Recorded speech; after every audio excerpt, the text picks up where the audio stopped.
Lawas. Ito siya ating dilis.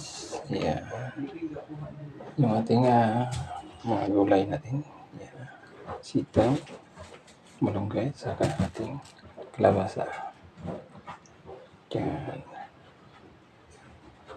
Okay na po siya. So, gigisa na natin.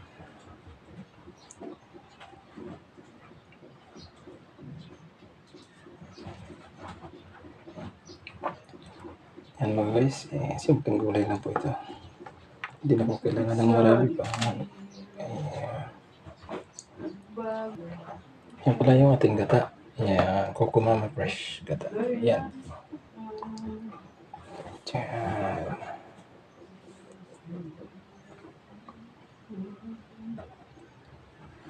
Yan na po guys, yung ating menu ngayon. Ang ginataang dilis na may sari-saring gulay. Ayan po.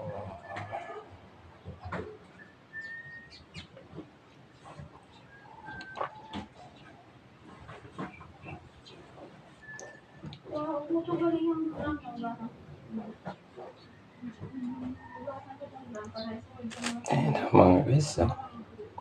Sa kulay pa lang ng ating mga lulutuin, masarap na. Ayan. Yan.